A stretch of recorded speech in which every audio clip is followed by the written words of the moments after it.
Ce podcast est réalisé avec le soutien du Centre pour la cybersécurité Belgique.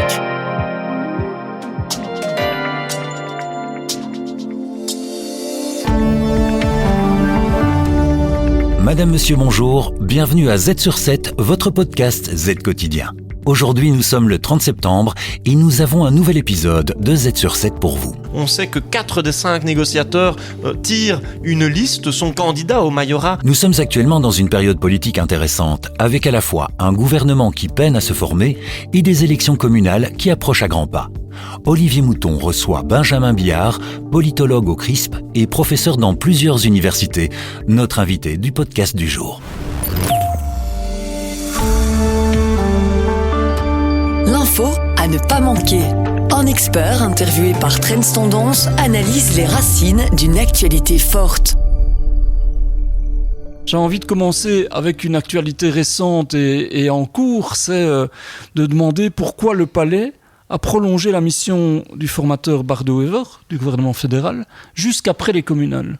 Vraisemblablement, le travail n'était pas encore assez mûr d'une certaine manière entre les 5 partis qui potentiellement pourraient devenir des partenaires, et donc il était nécessaire de prolonger la mission du formateur. On a vu que durant l'été il y avait des petites tensions, crises même par rapport à une note fournie par Bardo-Wever qui avait conduit d'ailleurs Maxime Prévost à assurer une mission intermédiaire en vue de la formation d'un gouvernement. Finalement, c'est pas si étonnant que cela, dans le sens où on a quand même des partis différents les uns des autres, notamment sur le plan idéologique, et qu'il faut pouvoir les rassembler sur la base d'un accord de gouvernement. Mais est-ce que c'est vraiment sérieux ? Parce qu'on a l'impression d'entendre le fait que c'est surtout une pause pour mener campagne en vue des communales et ne pas faire d'arbitrage douloureux avant le scrutin, non ? C'est le deuxième élément que j'allais amener, effectivement. Je pense que le premier est sérieux, qu'effectivement il faut du temps pour former un gouvernement. On a déjà eu d'ailleurs besoin de bien plus de temps encore en 2010-2011, souvenons-nous, près d'un an et demi sans gouvernement de plein exercice. Il y a évidemment les échéances des élections provinciales, mais aussi et surtout peut-être communales du 13 octobre prochain. On sait que 4 des 5 négociateurs tirent une liste, sont candidats au majorat dans différentes villes. À Mons, voilà, Conor Rousseau à Saint-Nicolas notamment, Bardo-Wever lui-même et Maxime Prévost évidemment à Namur aussi sont tous en tête de liste. Et donc on voit qu'il y a sans doute aussi de leur part à eux la nécessité de réserver du temps pour mener campagne, et puis peut-être aussi de ne pas trop vite aboutir pour ne pas trop vite finalement donner d'éléments qui permettraient d'être pointés du doigt. Voilà, le contexte budgétaire notamment est compliqué, donc il y aura des mesures difficiles. Certainement, je pense qu'on peut s'attendre à des mesures délicates dans le contexte budgétaire actuel qui est pour le moins complexe. Est-ce qu'on peut dire du coup que l'intérêt particratique dépasse l'intérêt général ? Je ne sais pas s'il le dépasse. En tout cas, il a un rôle aussi, à côté de l'intérêt général, comme vous dites. Je pense que ce côté particratique est en fait un peu partout. On est en Belgique dans un système politique qu'on qualifie de particratique, où les partis politiques sont le véritable centre de gravité de la vie politique. Et donc clairement, il y a ici un jeu politique qui s'opère aussi, un jeu partisan qu'on ne peut pas évacuer de l'équation. Néanmoins, j'ose espérer qu'il n'y a pas que cela, il y a aussi d'autres questions, notamment celle de réunir, par exemple, des partis de droite, bien à droite sur le plan socio-économique pour certains, et une formation de gauche, social-démocrate, c'est-à-dire Vooruit. On sent bien que sur toute une série d'éléments, il peut être délicat, difficile de pouvoir c'était d'ailleurs la tension sur la taxation sur les plus-values et de manière plus générale sur la question de taxation. Jean-Louis Boucher avait fait une sortie assez forte sur toutes les taxes qu'on aurait voulu imposer.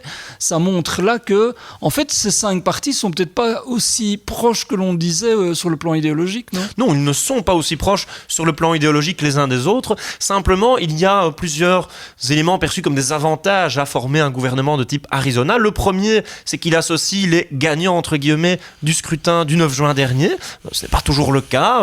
Par exemple, OpenVLD, dont est issu le Premier ministre sortant, Alexander De Croo, n'avait pas remporté une bonne performance lors des élections du 26 mai 2019, par exemple. Deuxième élément, c'est une coalition qui permet d'associer ou en tout cas de comporter une majorité dans chacun des groupes linguistiques, et néerlandais et français. On sait que c'est un élément important, particulièrement en Flandre, qui avait été d'ailleurs fortement décrié lors de la mise sur pied du gouvernement De Croo, qui ne bénéficiait pas d'une majorité dans le groupe linguistique néerlandais. Le troisième élément, et pour certains c'est important effectivement, c'est de permettre de renvoyer notamment les socialistes j'entends par là le PS, puisque Voorhout fait partie de l'équipe de négociation, de renvoyer les socialistes dans l'opposition. Certains y tenaient. Ajoutons à cela que certains partis, d'emblée, le PS et l'Open VLD, ont indiqué leur volonté de rejoindre l'opposition, et donc automatiquement, ça force certains autres partis à se rassembler. Ça a rapidement été perçu comme une alliance assez naturelle, mais de fait, il y a des divergences idéologiques sur le plan socio-économique. On en parle très peu, mais sur le plan communautaire et institutionnel aussi, bien entendu. N'oublions pas que la NVA est un parti séparatiste républicain. J'allais dire, parce que dans ce pays, le communautaire est toujours tapis dans l'ombre. Alors en plus, ici, les francophones déroulent le tapis rouge à un Bardot-Wever, peut-être futur Premier ministre, mais on sait que cette question-là, communautaire, que le programme institutionnel de la NVA, ça peut être un élément perturbant. Alors ce n'est pas toujours dans l'ombre, mais en effet, je pense que les questions institutionnelles et communautaires pourraient revenir assez rapidement, peut-être d'ailleurs. On peut en venir à certaines questions plus larges que celles de l'avenir de la Belgique, l'avenir du Sénat par exemple. On sait que, par exemple, l'EMR et d'autres formations membres de cette potentielle coalition en devenir ne sont pas en accord les uns avec les autres sur l'avenir de cette institution. Et plus fondamentalement, en effet, on peut anticiper que la NVA reviendra avec des revendications peut-être fortes en matière institutionnelle et communautaire dans les prochaines années. Alors, on a une autre formation qui patine pour le moment, c'est la formation du gouvernement bruxellois. On a l'impression d'avoir une situation presque inextricable avec quand même des difficultés du côté francophone entre le MR et le PS, avec un clash frontal entre MR et Groen, une formation de la majorité flamande bruxelloise qui est compliquée avec maintenant le team Fouad-Haïdar qui est quand même un parti particulier qui entre dans la danse. Comment on pourrait sortir de ça? Est-ce que c'est aussi révélateur en fait d'un pays qui est plus difficile à gouverner qu'on ne le penserait? En tout cas, c'est vrai que la situation est pour le moins complexe à Bruxelles. Elle l'est d'autant plus si on se souvient que lors des précédentes formations gouvernementales, à l'issue des précédentes élections, les gouvernements bruxellois étaient formés plus ou moins rapidement, quand même plus encore que le gouvernement wallon, par exemple, en 2019. Donc on voit que la situation est d'autant plus particulière à analyser aujourd'hui. Ça tient aussi effectivement à certaines spécificités institutionnelles bruxelloises, notamment celle d'obtenir d'abord parallèlement une majorité côté francophone, une autre majorité côté néerlandophone également, et ensuite, ensemble, former une majorité bruxelloise. C'est là que tient en réalité une des grandes difficultés de l'équation de la situation gouvernementale bruxelloise. Vous l'avez dit, il y a un scrutin communal qui va quand même être important. Est-ce que ça peut être un perturbateur? Est-ce qu'on peut s'attendre à des éléments qui seraient des signaux importants? Je pense notamment, par exemple, au fait que le Vlaams Belang ou le PTB pourraient conquérir l'une ou l'autre ville? Alors on ne peut pas exclure en effet qu'il y ait soit une rupture du cordon sanitaire, soit même éventuellement une possibilité pour le Vlaams Belang d'obtenir une majorité absolue dans une ou l'autre commune.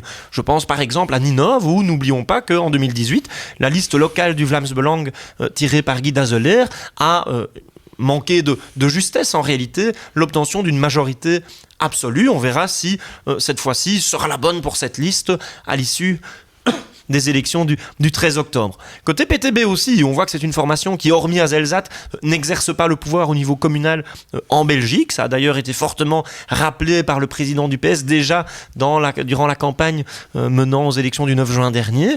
On verra si cette période ne sera pas un momentum éventuel permettant au PTB, comme il l'a réaffirmé à plusieurs reprises, d'enfin prendre ses responsabilités dans certaines communes, peut-être des communes importantes, éventuellement en Wallonie par exemple Herstal, Molenbeek est parfois pointé du doigt aussi à Bruxelles comme commune pouvant potentiellement voir le PTB intégrer une majorité. Alors on ne va pas faire de politique fiction, on verra ce qu'il en sera, mais si les performances du Parti Socialiste en recul globalement lors des élections du 9 juin dernier, surtout en Wallonie, se confirment lors de ce scrutin, et si le PTB parvient à au moins conserver la force qu'il a acquise dans certaines communes, par exemple Serein aussi, en 2018, voire même à la décupler, à renforcer son poids, peut-être que ce sera le moment pour cette formation de gauche radicale, là aussi, d'intégrer un ou l'autre exécutif. Alors, le fédéral qui prend son temps, Bruxelles en souffrance. C'est quand même les deux niveaux de pouvoir qui incarnent peut-être le plus la Belgique, finalement. Wallonie et Flandre qui seraient un peu, je caricature à peine, des soutiens presque confédéraux, en fait. La formation fédérale se compose quand même des partis qui composeront les majorités dans les deux régions. Donc, est-ce qu'on est dans une évolution vers un système confédéral et est-ce qu'on doit, quelque part, remettre à plat ce pays ? Je ne sais pas si on évolue vers un système confédéral. Le confédéralisme, en droit, finalement, c'est la mise en commun de certaines compétences par des États indépendants les uns des autres. Aujourd'hui, la Belgique reste bien évidemment un État, mais un État en effet fédéral. Il n'a pas toujours été un État fédéral, seulement après de nombreuses décennies qu'à partir des années 1970, la Belgique a épousé une forme fédérale, mais avec ceci de différent par rapport aux États-Unis, au Canada, à l'Allemagne ou à l'Autriche par exemple, qu'on a évolué vers une forme de fédéralisme centrifuge, c'est-à-dire de désagrégation, de désunion, si vous préférez, ce qui signifie que petit à petit, au fil des différentes réformes, 6 jusqu'aujourd'hui, on a plutôt tenté, on a plutôt pris le chemin du transfert de compétences fédérales vers le niveau de pouvoir fédéré, région et communauté. On verra ce que nous réserve l'avenir, si une potentielle 7e réforme de l'État va encore contribuer davantage à détricoter ces compétences fédérales, ou si à l'inverse, comme certains le souhaitent ou le revendiquent parfois haut et fort, on va voir certaines compétences replacées au niveau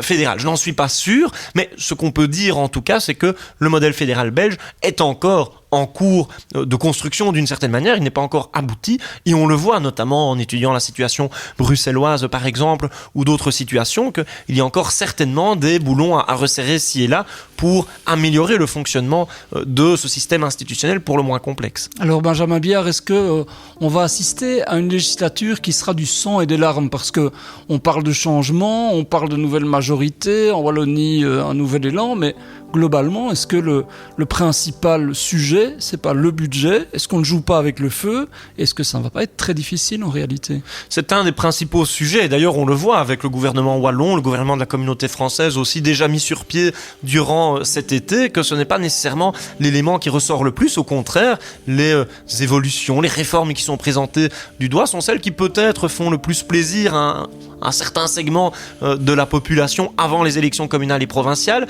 La volonté de revoir les droits d'enregistrement, de les abaisser à 3% en l'occurrence, la volonté de revoir à la baisse les droits de donation et de succession aussi, mais en réalité, en effet, la question budgétaire est très délicate et très complexe un peu partout en Belgique, mais notamment en Wallonie et surtout en communauté française qui fonctionne à enveloppe fermée, et donc en effet, ça risque d'être un élément important durant cette législature.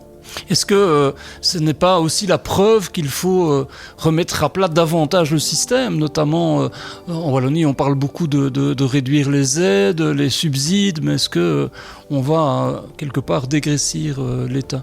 C'est en tout cas ce qu'ont annoncé les coformateurs Georges-Louis Boucher et Maxime Prévost lors de leur conférence de presse en juillet, mettant sur pied chacun des gouvernements wallons et de la communauté française, à travers toute une série de mesures où ils annoncent qu'il n'y aura pas davantage de taxes, mais en réalité moins de dépenses. On verra concrètement comment ça va se concrétiser, évidemment.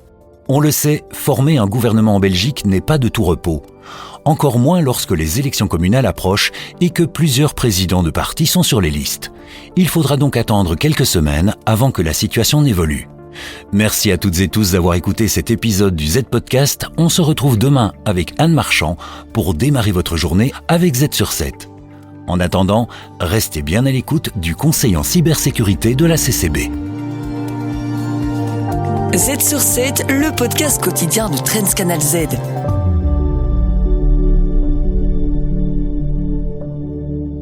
Le Centre pour la cybersécurité Belgique.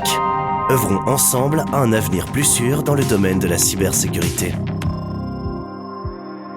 Bonjour, je suis Valérie du Centre pour la cybersécurité Belgique. La loi NIS 2 sera applicable à partir du 18 octobre 2024. Et à partir de cette date, le CCB travaillera avec les autorités sectorielles pour s'assurer que les entités NIS 2 s'y conforment. Elle vérifiera que les entités s'enregistrent, signalent les incidents significatifs et prennent les mesures de cybersécurité appropriées.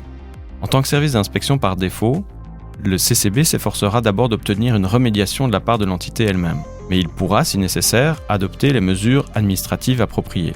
Il peut s'agir d'un simple avertissement, mais dans les cas les plus graves, l'exercice d'une fonction de direction peut être interdite, ou une amende administrative est possible. Mais ce n'est certainement pas notre premier réflexe. Vous voulez plus de détails ?